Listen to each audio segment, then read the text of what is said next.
So we'll start with Andrew Lucas from the University of Colorado at Boulder. He will speak about generalized time reversal symmetry and effective theories for non-equilibrium matter.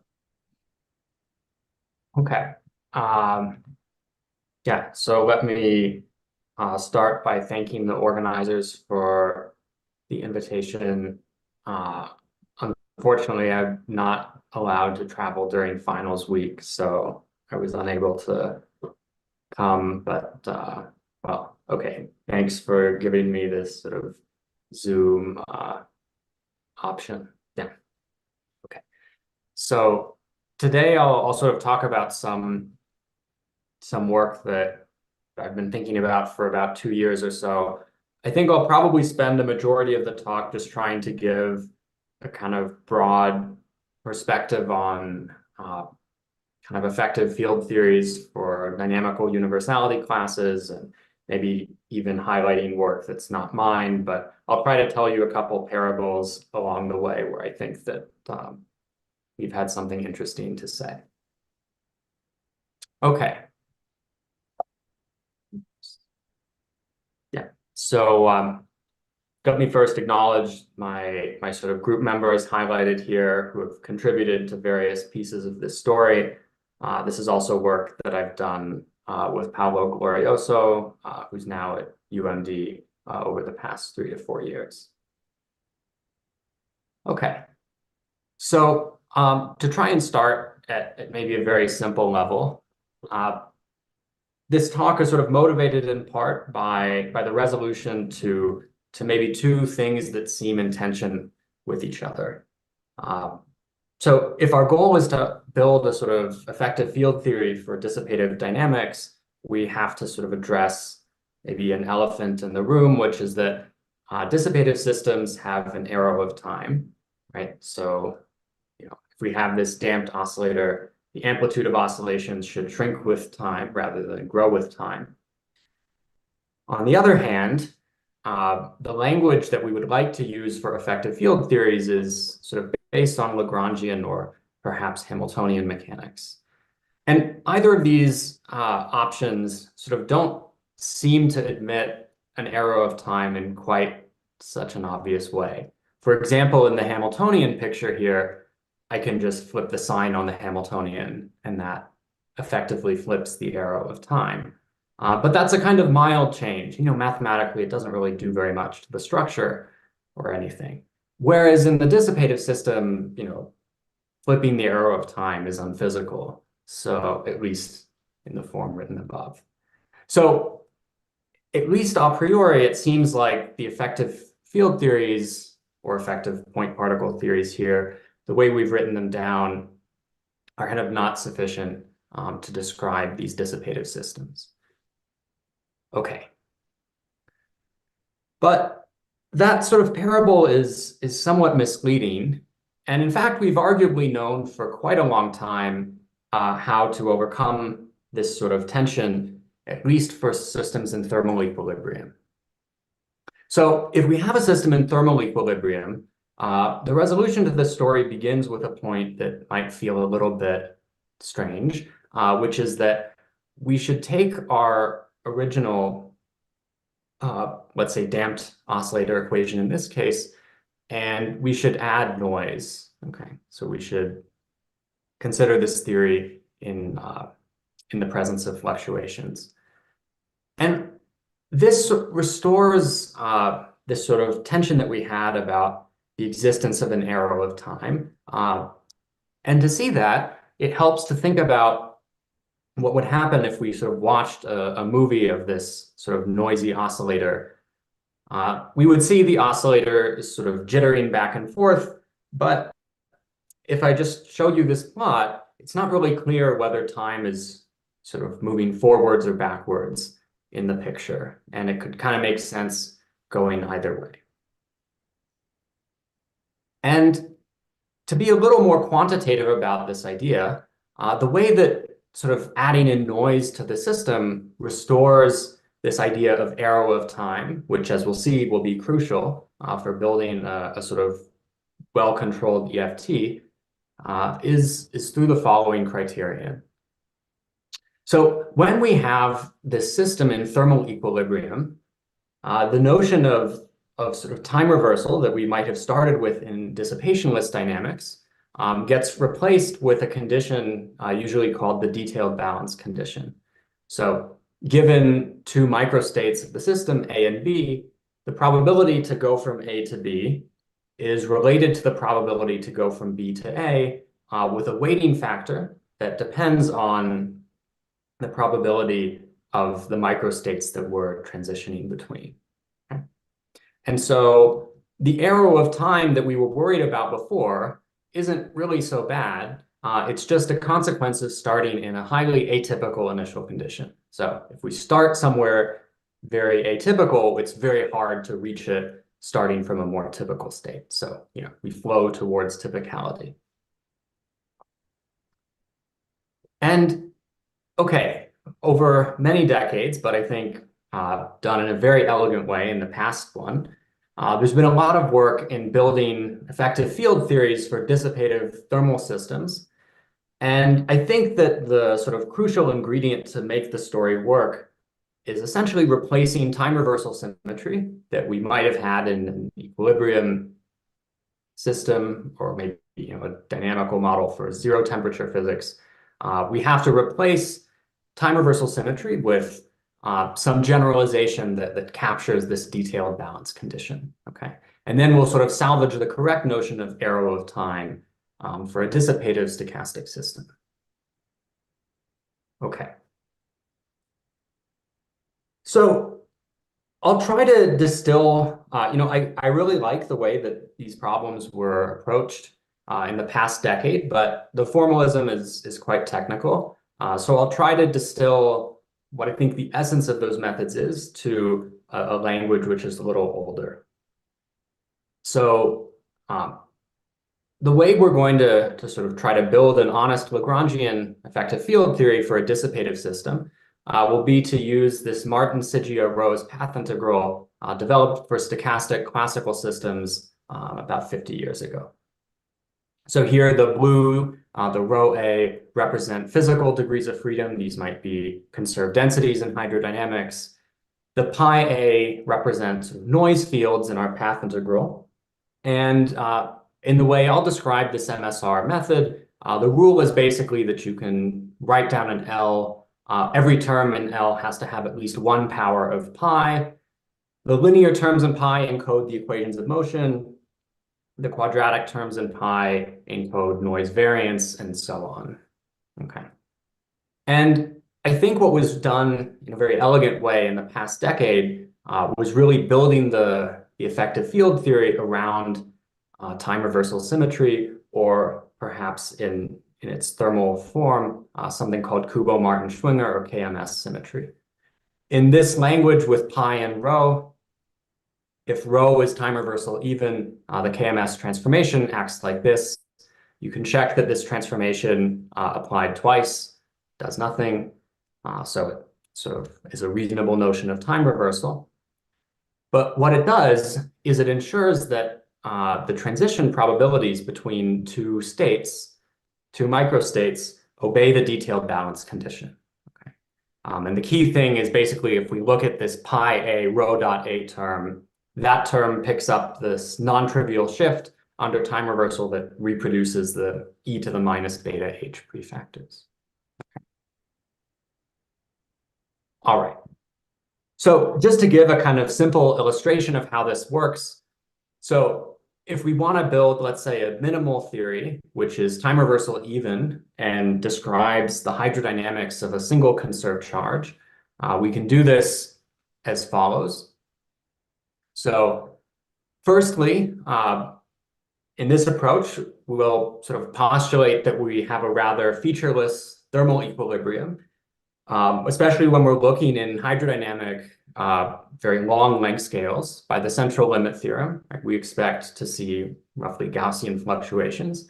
So beta h will essentially be a Gaussian like this. Because we have charge conservation, you can show that the form of the Lagrangian that we're looking for is rather constrained, and we need a shift symmetry on pi. Okay. So now we just combine these two ingredients together, we write down all of the invariant building blocks, and we arrive at this Lagrangian after 1 or 2 lines of algebra. Okay, this might not be so transparent to you if you haven't thought about these MSR type theories before, but let me highlight sort of a few key features of this Lagrangian. The first is that it encodes diffusion, which is what we would expect as the hydrodynamic theory for a single conserved charge. Diffusion arises from varying this action with respect to the noise field pi. The fact that there's a sort of positivity condition on the conductivity just comes from the fact that in this Lagrangian L, the imaginary part of it should be non-negative, essentially so that noise variance is well behaved. And lastly, our effective field theory has given us for free the fluctuation dissipation theorem. That's coming from the fact that pi and mu sort of come together.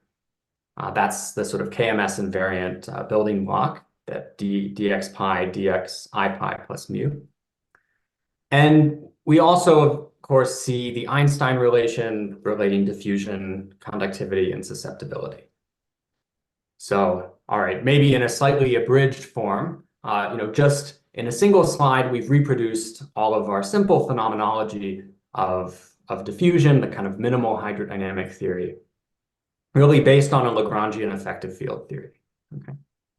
So all of the techniques that we know and love from sort of conventional field theory do have very clean implementations for these thermal systems. Okay. So I would say that the sort of long-term vision that I've wanted to do for the past few years is to really bridge that sort of thermal effective field theory, which I think by now is fairly sophisticated, with another community that's trying to study sort of specifically non-thermal systems. So it could be non-thermal fluids or even non-hydrodynamic stochastic media. These commonly go by the name of active matter. So you can crudely think of active matter as consisting of sort of microscopic constituents that are self-propelled, or particles with batteries. The classic example of this would be sort of swimming fish or flying birds. The animals eat food and they can move. And as was pointed out in the 90s and sort of in particular by Toner and Tu using field theoretic arguments, they argued that a theory of these kinds of self-propelled birds could actually violate our usual intuition from thermodynamics and spontaneously break a sort of continuous symmetry even in 2 spatial dimensions in the presence of finite noise. Okay. All right. Now, the standard approach when you want to study flocking birds is a little bit different than what I described before, where we started, with the Hamiltonian. We thought about time reversal symmetry. We wrote down invariant building blocks in the Lagrangian. The standard approach, if we wanted to model birds, is basically instead to start with equations of motion. And in these equations of motion, we'll usually not worry about time reversal symmetry. I mean, batteries don't necessarily need to be reversed. We won't worry about a second law of thermodynamics, and we'll try to carry out some dynamical renormalization group on the equations of motion directly. And that can involve, the same kinds of MSR path integrals that I talked about for thermal systems, but again, just without worrying about symmetries to the same degree. Okay. Now, maybe at the risk of being a little bit provocative, I'd like to argue that sometimes I think this approach can lead you astray, okay? And sometimes I think you can postulate equations of motion that at the level of equations of motion might look pretty consistent and reasonable, but actually turn out to be somewhat ill-behaved if you think either about sort of microscopic implementations, the microscopic dynamics that you would hope give rise to your effective field theory, or perhaps even sort of seem inconsistent at the level of EFT itself. So the example that got me thinking about this was a story about constrained fluids. I don't want to say too much about that today, but to give you kind of the elevator version of the story, suppose that we take our diffusing theory from before, where we had just a single conserved charge, and now we try to add to it an additional requirement that's sort of like the center of mass, or the dipole moment of that charge distribution, also has to be constant in time, also needs to be a conserved quantity. You can show that adding that additional conservation law essentially changes the hydrodynamic equation of motion.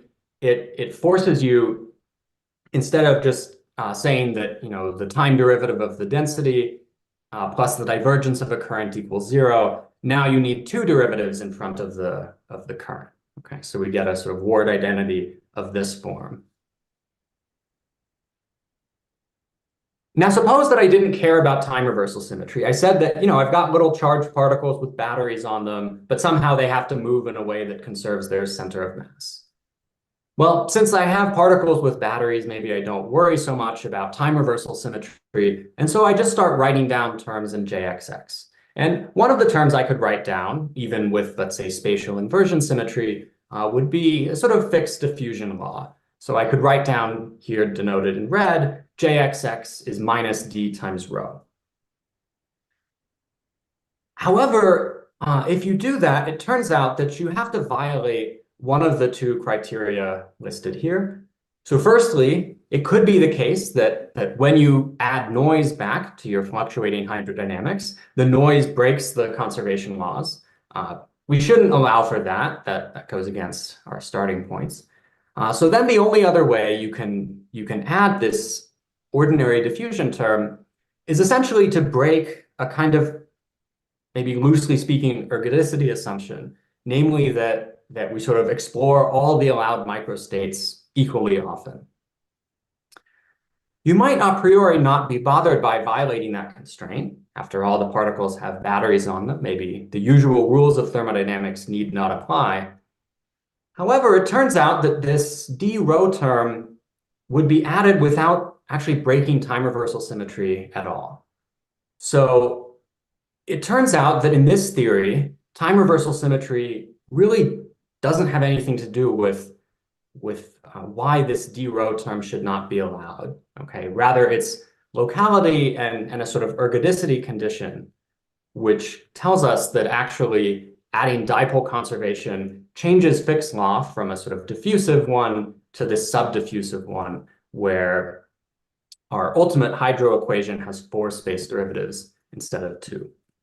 And if you do numerical simulations of charge and dipole conserving dynamics, you'll indeed see that when you give local update rules, you see the subdiffusive rather than diffusive behavior. Okay. So this is one setting where I think you can be led astray by thinking about equations of motion without sort of worrying about some of these more subtle features that an effective field theory turns out to be very good at elucidating. Okay, so with that parable in mind, I now sort of just want to cut to the chase. So the effective field theory that I've described for thermal systems turns out to have a sort of almost obvious generalization to very generic stochastic dynamics. We don't need to make any assumptions about the system being in thermal equilibrium. We can essentially just almost relabel variables and we're good to go.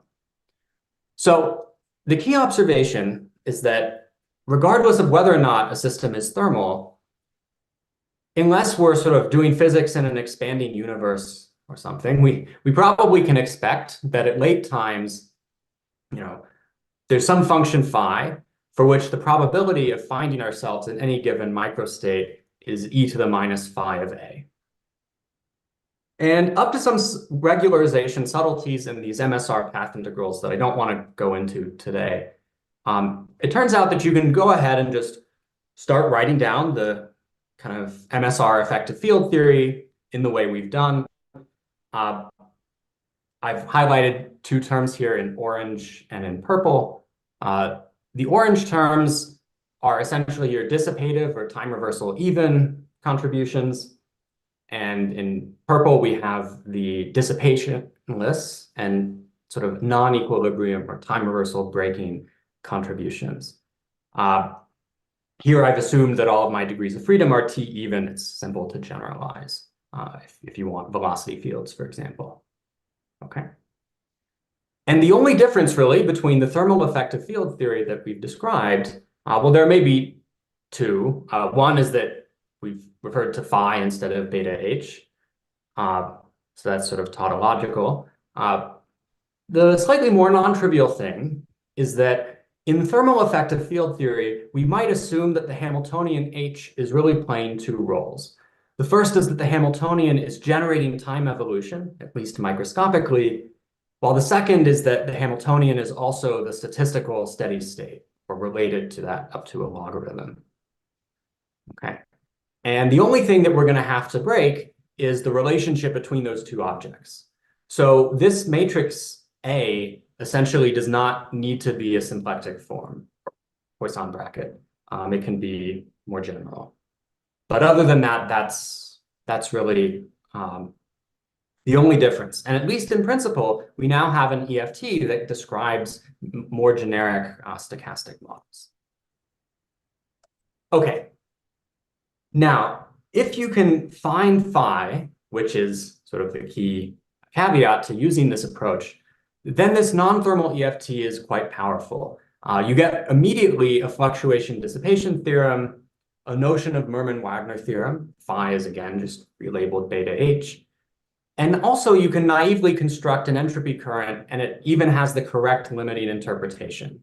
You can always do this kind of in linear response around the steady state. And what the entropy is interpreted as is correct. So it really seems like this sort of non-thermal modification of the thermal EFTs that have been developed is fairly safe. Okay. The one important caveat with this method, which I should acknowledge, is that there is an assumption that's gone into it, at least if we want to use this as a model building technique. And the key assumption that goes into this is that phi has few body interactions. Okay. And it's not guaranteed that this holds if you just start writing down stochastic equations of motion without caring about symmetries. Okay. So it's quite possible that there are sort of models of active dynamics that are beyond these methods.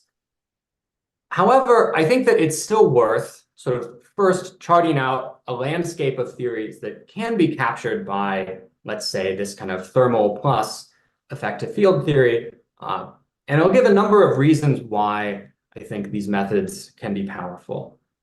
The first is maybe practical. As I'll give an example of later, one thing that can be very subtle when doing dynamical RG is that it's not obvious if you don't know what the steady state is, how do you actually calculate correlation functions? For example, if you're running numerical simulations and you want to calculate the two-point function of a density, let's say, do you really know that your system has equilibrated or not? I'll show you an example where people only recently realized that systems were not equilibrating. I think another advantage of thinking in this sort of more formal framework is that we get a deeper understanding of symmetries and their breaking. In particular, the role of time reversal symmetry or generalizations thereof becomes quite clear. And lastly, maybe more as an aspirational comment related to whether correlation functions are well defined, one might hope that the methods I've outlined here, starting with phi, will give more systematic control over RG and over EFT methods more generally. Okay. All right. So now I want to give sort of two little examples of sort of us taking our methods and either maybe illustrating subtle features of models people have been studying, or kind of cooking up what I think are new models and new universality classes that are inspired by, but likely distinct from existing theories. Okay, so I'll start with an example where we can kind of reproduce known results, but maybe in a nicer, to me, way. So I'll start with a little story about what's called odd elasticity. So odd elasticity is a linear theory of elasticity, at least predominantly will be in the linear response regime. But the idea is that rather than our solid being made up out of ions, connected by chemical bonds that have kinetic and potential energies and so on, we consider instead that our solid is made up of active bonds. So imagine putting a little battery on each spring, and that battery can generate forces violating Newton's third law that are, i.e., non-reciprocal. If you do this, then it was argued in a very nice paper 3 years ago that you get two new odd elastic moduli. So this is the kind of pictorial demonstration of the idea in two spatial dimensions. On the right-hand side, here the boxes denote the various kinds of strain that we could apply to the system. So in the top row, for example, we're sort of stretching the system. In the second row, we're rotating, and so on. In the left-hand side, we're looking at the different kinds of stress that we can apply. So we could have pressure, for example, or we could rotate the block, or shear stress, etc. In black, B and mu correspond to the time reversal even, the sort of conventional bulk and shear elastic moduli. K odd denotes the odd sort of shear elastic modulus. This is kind of like Hall viscosity in an elastic setting, while A denotes a kind of rotational modulus that converts compression of an odd solid into rotation. In order for this dynamics to not be unstable, it needs to be overdamped in general. So we'll consider that setting, okay? Rather than sort of an elastic equation of motion that looks like rho dt squared of displacement ui, we just have gamma dt, okay? All right. So using our sort of effective field theory methods, this is a non-thermal system. The microscopic ingredients have active hinges and springs with batteries on them, etc. But it's actually very simple to sort of understand this material using our EFT. The first step, as we did before, is to postulate the form of the steady state phi. There's actually not one natural choice here. The choice you make, maybe in more physical terms, will determine the nature of the noise that you apply to the system. But one natural choice of phi would be this. This is kind of like the elastic free energy that you might expect for a solid. We have some C1 term that penalizes trying to compress or stretch the solid, a C2 term which will try to will sort of penalize shears, and then a C3 term that's like a cross between the two effects. And the C3 term in orange here explicitly breaks spatial parity. The effective Lagrangian for these theories, using this MSR technology, we can write it down immediately. There's essentially one new physical coefficient. Alpha basically fixes the units of time in the problem, but beta, which is a P and T odd coefficient, this corresponds to essentially the non-equilibrium part of the theory. And one thing you might notice is that there's only one time reversal odd breaking coefficient, and naively we thought that there were two. There were A and K odd. Okay, so what's going on? Essentially, one linear combination of A and K odd is actually time reversal even, but parity odd, okay? So really what makes the odd elastic solid odd is actually parity, not time reversal. Time reversal gives you one new coefficient, not two. And actually, after I presented this a few months ago, someone pointed out that they had already made this point in a paper last year, but it is something that just pops right out of our EFT. Another thing that pops out of the EFT is to think about nonlinearities, right? So 5 minutes, Andrew. you might ask, oh, what? Yeah, okay. So if you add, let's say, sort of active nonlinear terms to the odd solid, could we see something which sort of looks farther from thermal? If the models I'm describing are sort of too close to thermal, maybe this is one way to go beyond thermal equilibrium. And you can just check that all of the nonlinearities that you can add compatible with translation invariance are either marginal or irrelevant. So it's sort of not a very appealing way to break the theory of odd elasticity, at least perturbatively. So the odd solid is, I would say, a model of active matter that is certainly well within the framework of a sort of simply modified EFT for thermal systems. Okay. The other little example I'd like to describe in the last couple minutes is a model of lattice flocking. So flocking was the sort of canonical version of an active system, right? And it was active because it broke the Merman-Wagner theorem. So it seemed to truly go beyond what was possible in a thermal setting.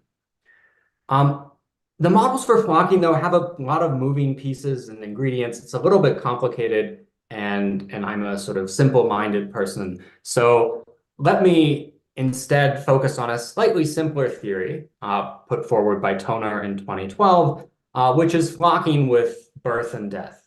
Okay. The way that these flocking models work is we essentially take a sort of conventional-looking Navier-Stokes equation. We add a bunch of terms. I haven't written all of them, but the most important two are depicted here in red. So gamma 1 will mean that birds, die or are born at some rate that relaxes the density to some constant, rho naught. Gamma 2 says that the velocity wants to have a constant magnitude of 1. So the birds want to fly with some fixed velocity. They don't care about the direction. I think that the essence of this model is captured by this simpler one. I haven't actually found this in a paper, although I don't know. Anyway. Here, theta basically represents the angular direction of the velocity field. I think this looks to me like basically the effective theory of this flocking with death. Okay. If you do the RG analysis, the dynamical RG, you find that nonlinearities in this convective term, cosine theta dx theta, are fairly strongly relevant in two spatial dimensions. And Toner's analysis implied that the RG fixed point in two spatial dimensions would have long-range order, okay, thus violating the Merman-Wagner theorem. Oops. If you numerically simulate this model, I think here with pushing on 10 million lattice sites, you find that at very early times, Toner's predictions indeed seem to hold. The scaling exponents agree with the RG. But at late times, you find that the long-range order is metastable to essentially the proliferation of topological defects. So here's what it looks like in a pretty picture. The color depicts the angle of the local velocity field. And so motivated by this idea, again, using our more simple-minded methods, we've tried to ask, okay, if maybe this flocking theory actually does have defect proliferation at late times, why don't we just start with phi that also has defect proliferation, namely taking phi to just be the XY model. As we know, the XY model will undergo a Kosterlitz-Stauditz transition to sort of having no long-range order, but sort of bound up vortex, anti-vortex pairs versus just pre-vortex proliferation. And we can demand that phi is our steady state. We know how to do that, of course. But we can also use a sort of slightly souped up generalization of the MSR method that works directly with Fokker-Planck equations and use actually some subtleties about path integral regularization to engineer our dynamics to have precisely in the continuum limit the desired convective term from the sort of lattice flocking theory, or the flocking theory with depth. The corrections that we find are all irrelevant, actually both at the Gaussian unstable point and at Toner's fixed point. And I don't really have a resolution to the fact that our theory provably has no long-range order, but I think it's a sort of interesting observation. However, it's not true that the theories we're describing here are trivial. So when we do numerical simulations, we actually find that there's a non-trivial dynamical universality class that this theory realizes. So the equilibrium is trivial, it just looks like the XY model, but the dynamics is non-trivial and has somewhat exotic looking dynamical exponents that we don't understand. Okay, so let me wrap up. So I've argued that at least some non-equilibrium dynamical phases can be studied systematically using a sort of simple generalization of EFTs developed for viscous fluids and other thermal systems. And I think even out of equilibrium, notions of stationarity and how to reverse the arrow of time can lead to very powerful constraints, and implications thereof may be somewhat subtle, as in the dipole conserving dynamics. Even if we know what the steady state is, that does not mean that the resulting theories are trivial, and many phases that can be understood will be very far from some simple Gaussian hydrodynamic fixed point. Yeah, I think whether or not these methods are sort of useful for very much is perhaps still an open question, but I hope that at the very least we can develop a sort of new set of universality classes that may be interesting in their own right. All right, that's all. Thanks. Thank you, Andrew.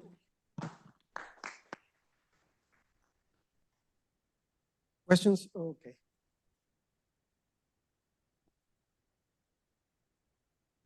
Very nice talk, Andrew. This is a good connection between hydro and EFT. So I have one comment, a question, in fact. I think it's a hydrodynamic arrow of time. For Navier-Stokes is easy to get by dissipation, the viscous term.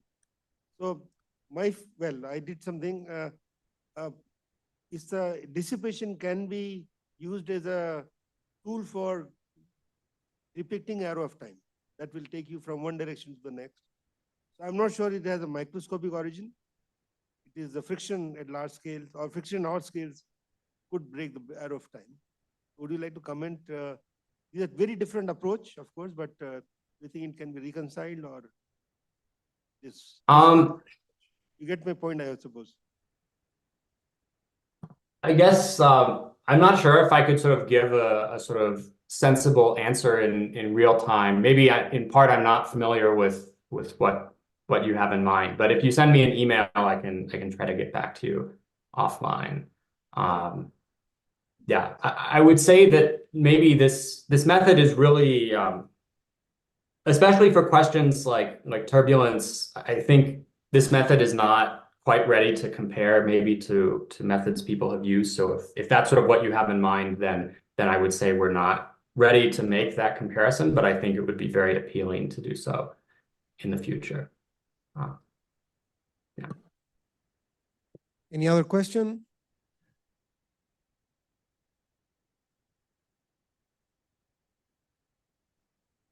Hello.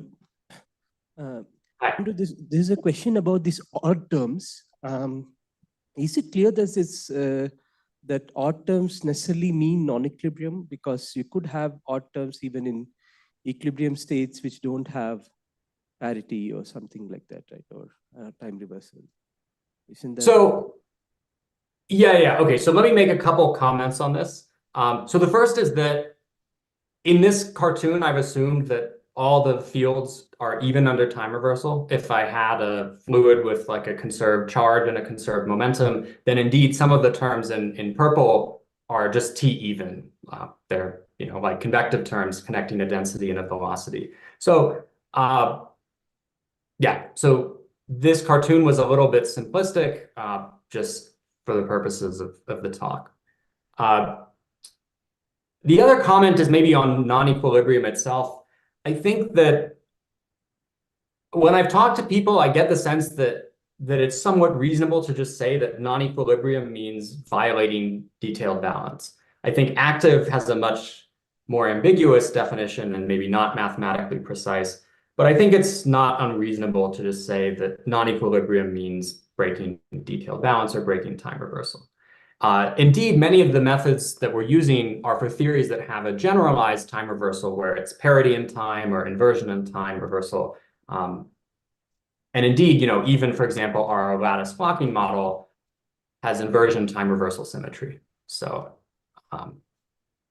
yeah. Okay.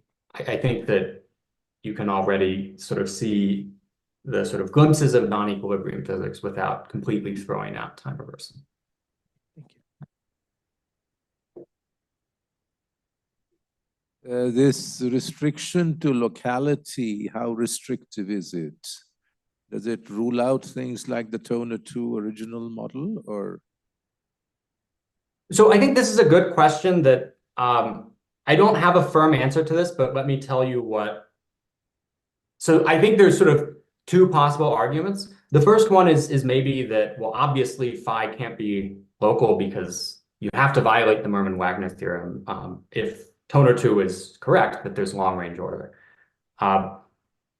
Even if there is long-range order, though, I think one needs to distinguish between the possibility that phi simply has power law interactions. So you have kind of few body terms, but rather than just rho squared, you have integral rho of x, rho of y over x minus y to the alpha.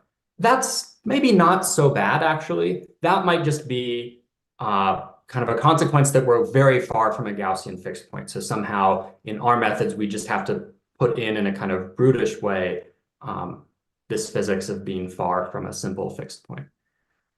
But the other possibility is that phi really has n-body interactions in it that are just as important as two-body. And if that's the case, then I would say that our methods are not going to be useful.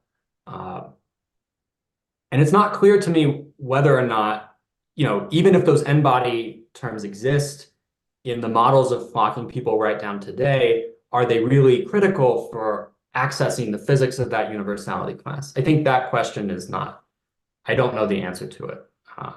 Maybe other people do. But, yeah. Okay, let's thank the speaker once again.